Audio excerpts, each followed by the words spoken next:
Les coups de cœur de Christophe Combario, bonjour. Bonjour Sylvia. Comme chaque dimanche, aujourd'hui, place à la musique classique et un patchwork des genres. On va s'intéresser d'abord à un opéra russe, très rarement monté, c'est au Théâtre des Champs-Élysées.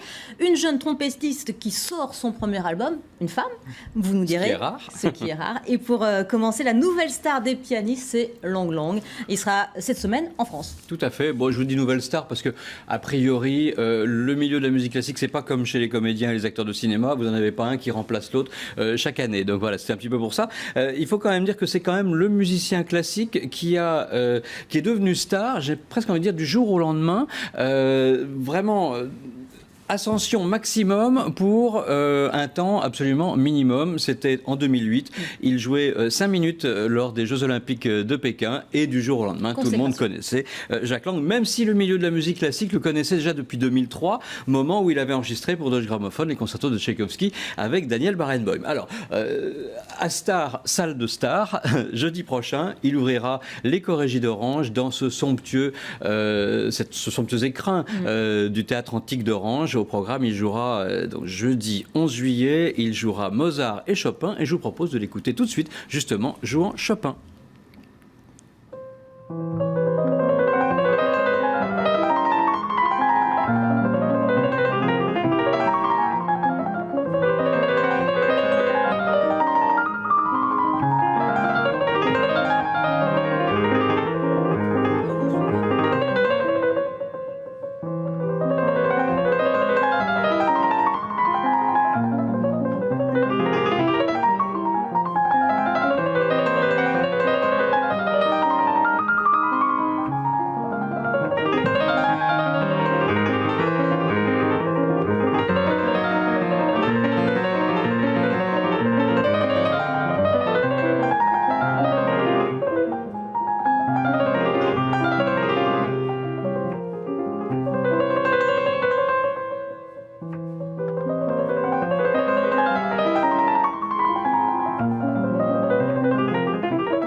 Lang Lang, donc pour inaugurer jeudi soir les Chorégies d'Orange. Un petit mot sur les Chorégies d'Orange, puisque elles ouvriront donc jeudi soir, ce sera jusqu'au 6 août.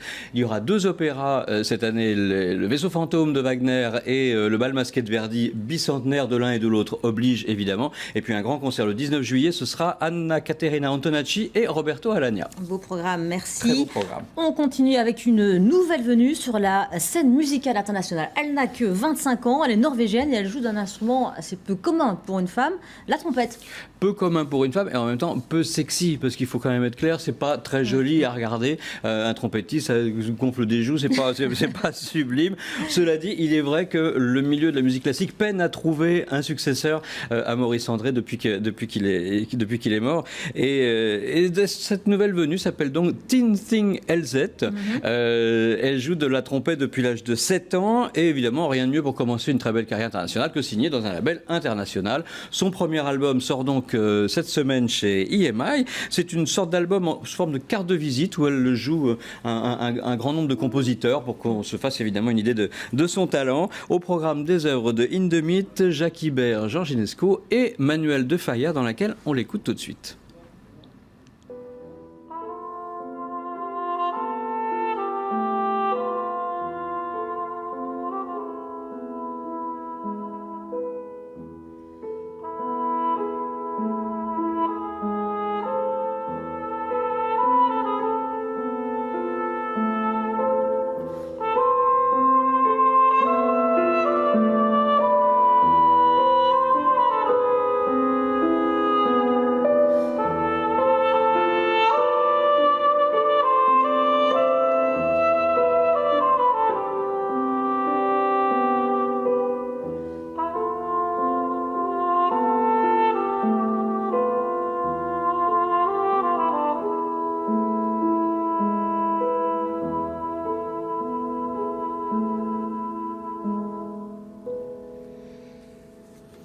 Manuel de Falla, donc interprété par Tin Thing LZ, la nouvelle trompettiste à la mode.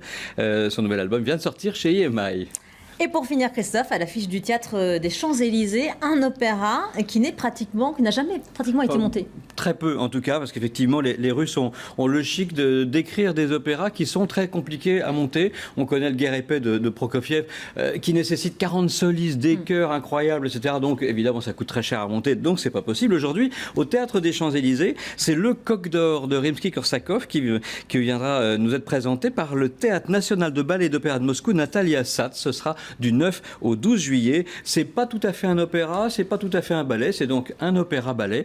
Et alors c'est très compliqué à monter. Pourquoi? Parce que ça nécessite une troupe de ballet normale, des chœurs, des solistes, un orchestre. Donc tout ça, c'est évidemment, ça coûte très cher. Et en ces temps de serrage de budget culturel, ce n'est pas de très très bon goût. C'est très rare en tout cas, et c'est à ne pas manquer. Ce sera au Théâtre des Champs-Élysées. D'autant plus rare que le Coq d'or avait été créé à Paris en 1914 avec les ballets de Diaghilev.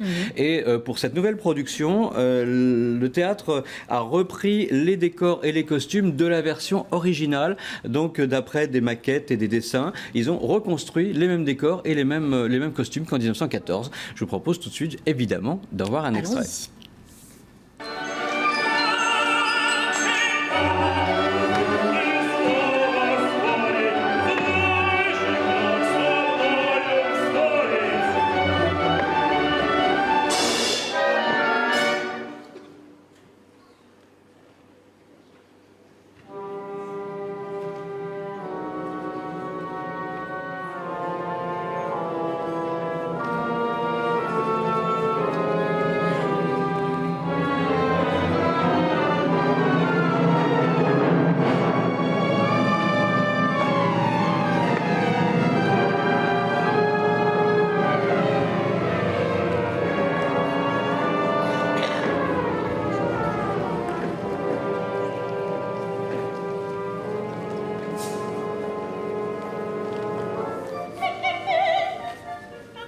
Voilà, le Coq d'or de Rimsky-Korsakov par le Théâtre national.